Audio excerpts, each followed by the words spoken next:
What is going on, guys, and welcome to the WWE Raw review for the 14th of December 2015. Next week it's the Slammies. This week we were treated with a phenomenal show. Now, it was not perfect, but it was pretty damn good, and we're going to go through it all. I'm going to analyse every single thing. I'm going to be critical when I need to be, and I'm going to praise the company when I can, because on Monday night, kind of a minute ago, when I just watched it for the first time in a long time, I watched an episode of Raw and I loved it. Now I have a new way that I'm going to grade each segment, each match, and the show itself. I'm going to use a letter system. The letter system I'm using is after I do reviews of a show, any show, I'll go look on Bleacher Report. I always look on Bleacher Report for WWE articles. I always find them quite interesting. I look at their grades, their reactions, their analysis. I do that after my reviews, and they use a system where they grade it with A, B, C, D, and F, and then the pluses and minuses, and A star obviously when applicable. And it obviously works its way up. So if you're getting an A segment or a match is very, very good. A B plus is a very, still a great match or good match. B minus, good matches. C, it's okay, it's not great. C minus, it's starting to get quite bad. D, pretty bad. And F is absolute dog shite. So that's how we're going to grade it. We'll go through it. You'll understand as we go through. We're going to go through the show in chronological order. Well, as much chronological order as I can. But ladies and gentlemen, in Philly, 1 year, pretty much, from when Roman Reigns won the Royal Rumble to a chorus of boos, somehow, some way, only recently, as recently as TLC, Roman Reigns has managed to make haters into believers, and then the whole of the crowd were cheering for Roman Reigns when he was announced as your new WWE World Heavyweight Champion, and I, for one, was cheering too. This badass Samoan ass kicker is champ, finally. Let's get into Raw. Let's go through absolutely everything. We start off with the opening segment. It was short. Well, it wasn't short, but it was a decent length. Roman Reigns didn't talk too much. What he said was precise. What he said was important. What he said meant something. Stephanie McMahon was very good in this segment. As always, she came off great. Stephanie McMahon slapped Roman Reigns. Holy shit. Set up that Vince McMahon was coming around later, and this was all going to kick off, and it instantly made me think to myself, I have got to watch this whole show. Obviously I don't watch Raw live, but if you'd have been watching Raw live, it basically, that opening segment made you go, I need to watch this Raw. I need to watch this Raw because I need to see what happens. Great segment. Grade wise, I'm giving it a B+. In my opinion, it is, as an opening segment goes, pretty good. I don't really think there were many problems with this opening segment at all. Loved it, got me excited for the show. Moving on, we then had the Intercontinental Championship match, Dean Ambrose versus Dolph Ziggler. Was this an Intercontinental Championship match? I don't think it was it? Was it? I don't know whether it was an Intercontinental Championship match. I don't think it was. I think it was just a normal match. Dean Ambrose, if it was a championship match, then they didn't say that on commentary. No, it wasn't. I think that might just have been a mistake from where I'm reading the results from. Dean Ambrose versus Dolph Ziggler, great match. These two are always going to put on a great match. They put on a great match. Obviously, in the end, I don't know whether Dean Ambrose won via disqualification, Ziggler won via disqualification, what the ruling is. I suppose Kevin Owens technically took out Ziggler first, so technically Ambrose wins by disqualification. I don't know. But what we saw after the match was what was absolutely fantastic. The match itself was absolutely fantastic, but what we saw after was even better. We saw a Kevin Owens who was the Kevin Owens he was in NXT. The Kevin Owens that is awesome. Now, I love Kevin Owens. I think I'd love Kevin Owens if he came out and he was acting and he was Santa. I just love Kevin Owens. But everybody loves this Kevin Owens. And if you don't love it, you hate it, which is kind of what you the company want you to do. This is how Kevin Owens should be booked. He looks like a beast. This Kevin Owens you can put against Brock Lesnar, and you can say to yourself, that is a realistic match, and that is going to be phenomenal. This is a Kevin Owens who doesn't walk away from a fight. He walks into a fight, and he demolishes everybody in his path. That's what he did on Monday Night Raw. 2 pop-up powerbombs to Ambrose. He attacked Dolph Ziggler as well. Powerbomb Dolph Ziggler on to Ambrose. Kevin Owens pop-up powerbomb finish. It is such an awesome finisher, and the awards that I'm doing a little bit later on this week, that finisher will without doubt be in the nominations for finisher of the year, which is a category that I will be doing. As for rating for this segment, I say this segment as a whole, segment, the aftermath and the match itself, I give it an A-. For me, it was booked perfectly. Ziggler, Ambrose, Owens, are we going to a triple threat? Is it just going to be Ambrose, Owens? Finally, there's beginning to be a story here. Owens was booked perfectly. It was a fantastic wrestling match and awesome aftermath. A- for me. Brilliant. Loved it. Moving on, we then had Bo Dallas versus R-Truth, kind of. Now, I heard a lot of people moaning about this, saying that Bo Dallas and R-Truth looked like afterthoughts, but let's be realistic, they were already afterthoughts, and it just basically made Vince McMahon show everybody who didn't know him. How you don't know who Vince McMahon is, I have no idea, but I'm sure there would be fans out there that have only just become wrestling fans who won't know who he is, just who he is, and just the authority he has. He ended the match, he was just like, get the flying fuck out, and then he just kind of sits in a chair, and we go to a commercial break. Yeah, that bit, I'll admit, was a little bit strange. But anyway, I don't know whether he sat there through the whole of the commercial break. If he did, that'd be absolutely hilarious. But anyway, it was great to see Vince McMahon back. When Vince is on a Raw, it just makes the Raw better. It makes the Raw special. It makes the Raw important. And I think, again, it's getting the balance right between not overdoing it but not underdoing it type thing. Doing it in the right point. Because obviously, if you see Vince McMahon every single week on Raw, he loses that, a bit like Brock Lesnar, he loses that special aura around him, and then when he does show up, it's just the norm. We see him all the time. Whereas if he's doing, I think we need to see him a little bit more than once a year, but if he's coming in, I don't know, every couple of months for a big incident like this, then I think that's a hell of a lot better, and I think that's a hell of a lot more special. They do it perfectly with Lesnar. They could do it perfectly with Vince McMahon. And obviously, when Vince McMahon is on Monday Night Raw, the ratings are going to go up, surely. I mean, if the ratings aren't high for this Raw, I'll be gutted, because at the end of the day, this was a fantastic Raw, and I don't want the writers to do the stupid thing, and or anybody in the company to do the stupid thing, look at the Raw ratings and go, oh, we haven't really gone up. Shit. We really tried there, let's just go back to what we're doing, because it doesn't make a difference. If we try, we don't get good ratings. If we don't try, then we still don't get good ratings, so what's the point of trying it? So I hope there's good ratings. Whether they'll look like something the company would most probably do, that sort of stupid thought that I just said, they probably think that. Anyway, yeah, then obviously we had Roman Reigns coming out, Vince McMahon being this powerful, power-hungry, you know, using his power against Roman Reigns, showing he is the authority, and I don't mean authority, that's going to confuse people. I mean authority as in the word authority. I don't necessarily mean the authority.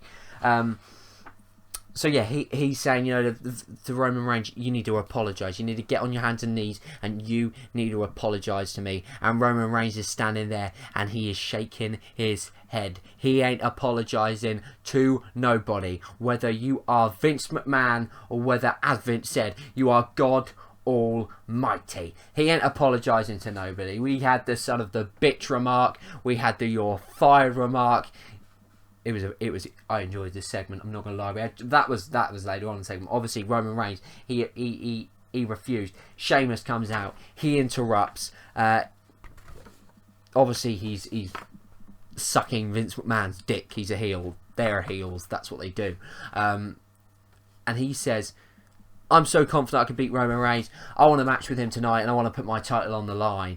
And that's when I still didn't think they were going to have a title match. And even when Vince said, oh, that one always gets you, I was like, oh, yeah, well, it hardly surprised me. I was just thinking to myself, what the hell are they going to do here?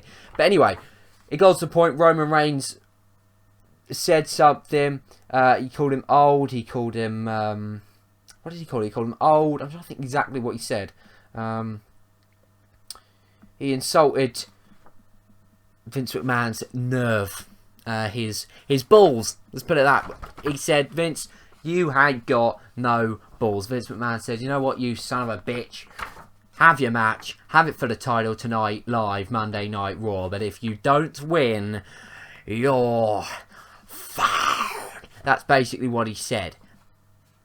And then we would have had that. We would have. What the fuck? We were going to have that match later. As a segment as a whole, it's difficult to grade because it was kind of like different things, different times. At times it was fantastic. At other times it was a bit like, what the fuck's going on? But I'm going to give it a B. Yeah, I mean, that segment is virtually impossible to grade. It really is.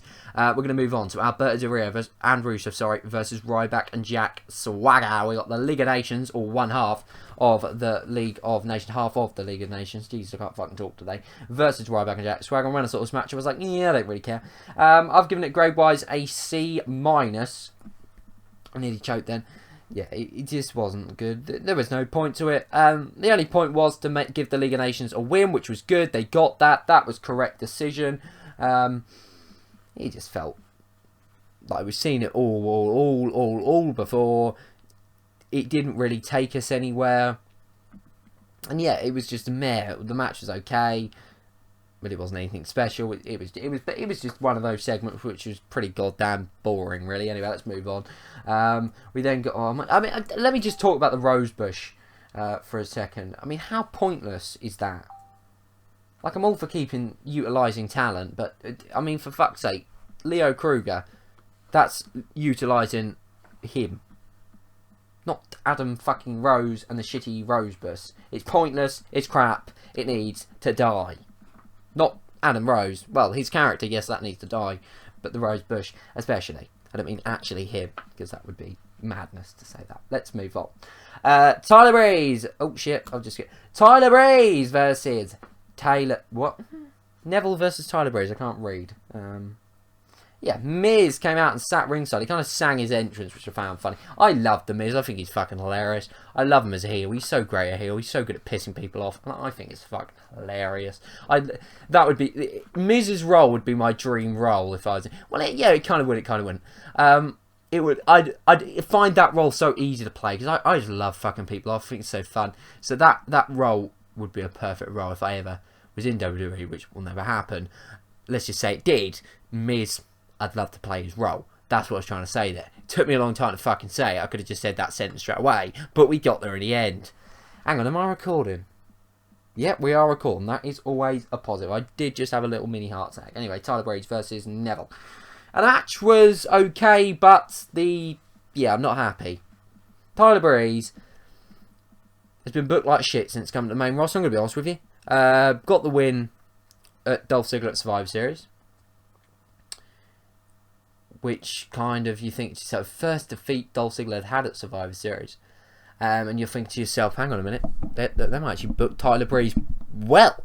Could this be a successful guy coming up from NXT when realistically we've only really had one recently, and that's been Kevin Owens, unless I'm forgetting someone, which I probably am.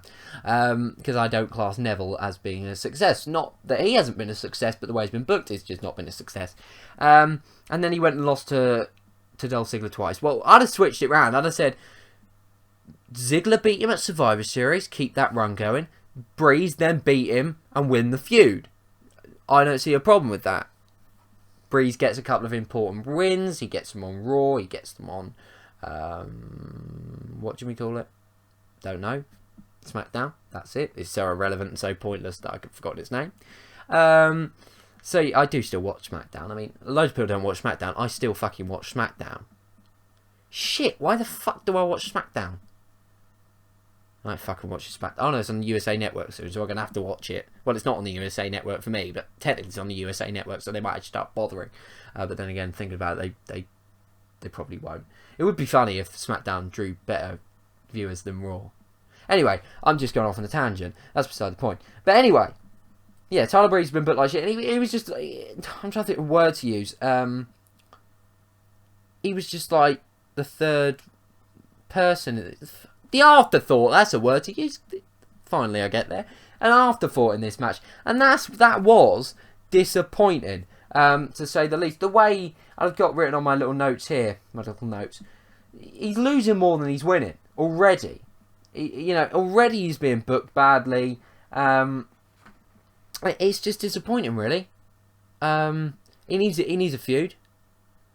I don't know who. Because the problem is there's no faces in the company. This is the problem. It's all very well us saying, oh, he needs a feud and he needs a feud, but there's no faces. Neville, it looks like, it's going off with Miz doing that. You've got Ryback. Tyler Breeze Ryback. I mean, it's not screaming excitement to me, because Ryback doesn't scream excitement to me, to be fair. Roman Reigns, obviously, with the world title, or off with the world title. Dean Ambrose with the Intercontinental Championship. Quite clear they're not going to do that because they're doing Owens. There's no faces left that will really create a particularly interesting feud because of the way other people have been booked this year. I mean, this is a disappointing thing anyway. So yeah, he needs a feud against who I have no idea. That's the problem. Alberto Del Rio is United States champion, so that would be heel versus heel. This isn't the Divas division, so they won't do that. So yeah, I don't really know what to say. It's just a shame that he's already being booked exactly how I thought he would be eventually, but I thought at least he'd have a few months where he'd be booked well. It seems not. This feud between Neville and Miz, yeah, it could be good. I like Miz, I like Neville. They'll probably create a decent match. As I say, Miz is funny. There's a bit of a story to it. It's quite funny. Well, it's not funny, but it's interesting. I find it quite a compelling story. And it's not particularly compelling. I don't know. I just find it compelling. And I'm just glad. The main reason I find it compelling is because finally Neville's in a fucking feud an actual feud. So that's a step forward. And he got to win the feud. Anybody that thinks Miz should win this rivalry, this feud, whatever you want to call it, are delusional, really. Yeah. Anyway, let's move on. Let's switch the page. We now have 8-man tag team match. Extreme Rules. Wyatt Family versus the Team ECW Originals. I'm not saying Team Extreme because they're not Team Extreme. We all know who Team Extreme is. Anyway, this was freaking awesome. Loved this. Loved it a fucking lot. And this could be... Let me have a look down my list. Oh, I know. I think yeah, actually, to be fair, I gave the first what?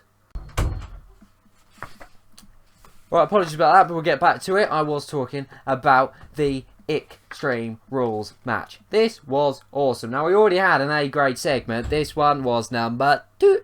For me, I gave it an A, an outright A. I don't know whether I missed the Extreme bit in WWE for a bit, but this kind of was fucking awesome. Finally, I was like, yes, they've just been allowed to go out and just do it. Do it? That's probably not the right way. Just been allowed to just go out and be extreme. I thought it was great. At one point, I thought the ECW Originals were going to win, and I was a bit like, please no. The Wyatt Family won. Eric Rowan at the end. The splash on Rhino was brilliant. There were great spots in this match. Tommy Dreamer, I don't know whether he's genuinely hurt or not, because he sounded like he was shouting like, my back, my back. I don't think he swore, but yeah. Anyway, great match. It was extreme. It was wild. It was in front of the Philly crowd. Perfect place to do it. And yeah, it was good. And the Wyatt Family beat ECW Originals, where, as they kept saying all night, it all began for a massive win for the Wyatt Family. Where they go now is going to be important. They've got to win another feud. They've got to win at WrestleMania. I will keep going on about that, but the Wyatt Family have to win at WrestleMania 32, whether that's Bray Wyatt or whether that's the Wyatt Family as a whole. They need to be in a big feud, a meaningful feud, and they need to win it. As for ECW Originals, what happens to Tommy Dreamer and Rhino now go? Rhino back to NXT, Tommy Dreamer off, and Dudley Boys go on their own, or do they stay as a group? What's happening to the Dudley Boys? Loads of questions. It'll be interesting to see how they rebound and what happens with that group. But a great segment on Raw nonetheless. Now we had the Nudie promo. Not mean to say that. New Day promo. This is another thing that was difficult to grade. They came out, that they went through the ladder match, which was incredible last night. They weren't being stupid. They weren't cracking jokes. They were just being normal. But because of the New Day, I loved it. I love anything they do, quite simply. And I think this was a babyface turn. I think.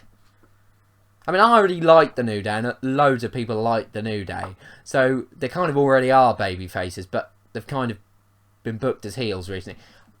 I think it was a babyface turn. I'm pretty sure it was. It had to be, because they came off this segment looking like baby faces. So if that wasn't the objective, well, then the WWE fucked up, quite simply. But it must have been. And in one respect, Usos and Lucha Dragons came off as heels at the end, because them at the end, I was like, fuck you, why are you doing that, you pricks? That was literally my thoughts. That's literally what I said. So yeah, it was interesting. The promo was good. I don't know why I just said it was interesting. I don't know where I was going with that. You know, it was good. The promo was. I'm just completely losing my words. Right, let's just regroup. Just have time out, as the New Day would call. Let's just sort it out and breathe. Okie dokie. So yeah, as I say, it was good. You know, they went for. I'm just gonna say the same. It was good. But no, they went for, obviously last night. They praised each other for putting their bodies on the line. They welcomed both out. Other teams shook their hands. It was a bit like, what the hell? And then as soon as they went out, they went to their normal. But we're still your world tag team champions, and they were dancing. They went back to their usual selves, and then the Lucha Dragons and everybody else sort of jumped back in, and yeah, basically fucked the New Day up. And he said fuck them up the arse, which is really inappropriate. But yeah, they basically chucked them out the ring, and there we go. They were the two teams that were standing tall. Looks like this feud's going to continue. Can't speak, which in my opinion is good. There's a story to the tag team division.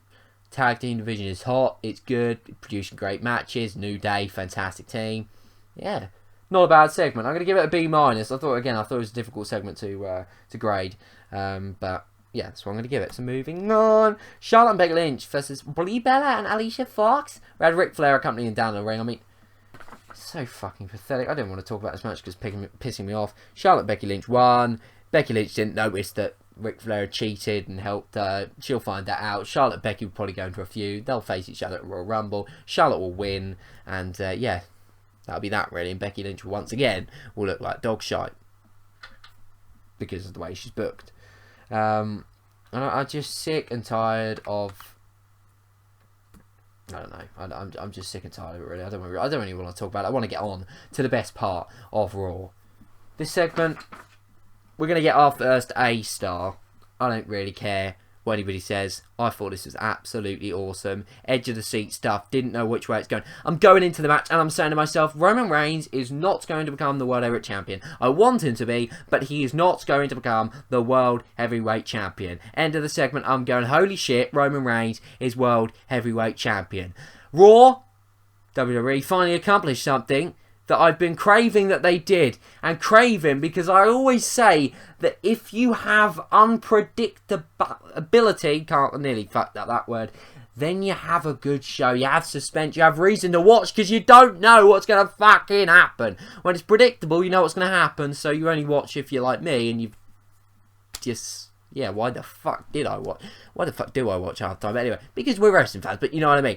If you have that I can't say that word, unpredictability, if there's, oh fuck, you know what I mean, then there's reason to watch. There's reason to care. You're on your edge of the seat. You don't want to look away because you don't know where it's going. That's what we had with Raw.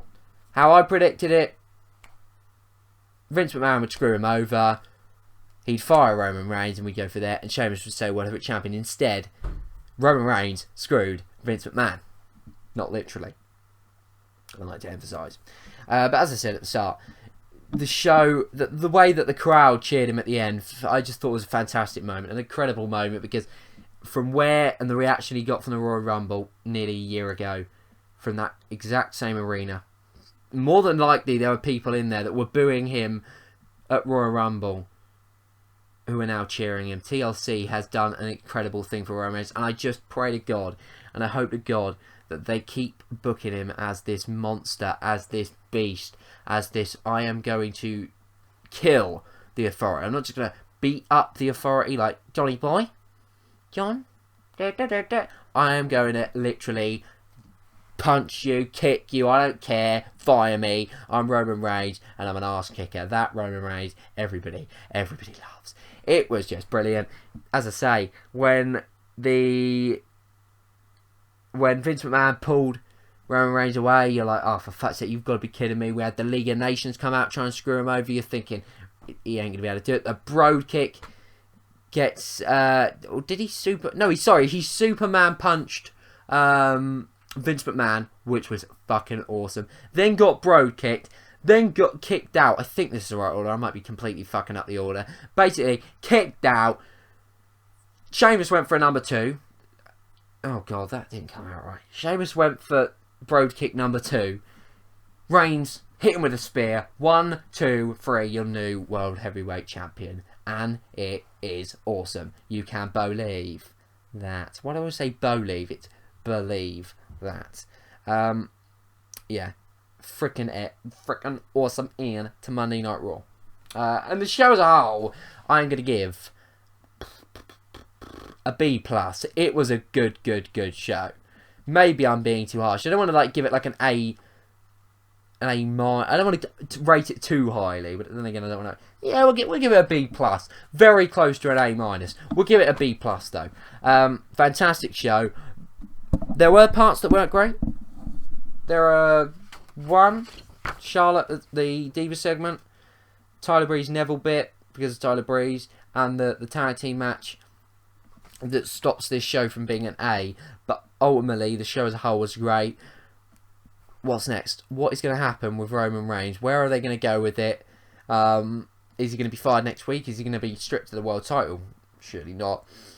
Now finally we've got a face as a champion. He's obviously, it looks as if he's going to carry that title to WrestleMania. What does that mean? Are they still going to go Triple H, Roman Reigns at WrestleMania as it seems like they're building to? If so, is it going to be for the title? What will Vince McMahon do next week on Raw? What the hell's going to happen on SmackDown? I have no idea. All I do know is finally there's a bit of buzz, there's a bit of talk around WWE. It was awesome. Raw was awesome. Roman Reigns is the world champion, and you can believe that.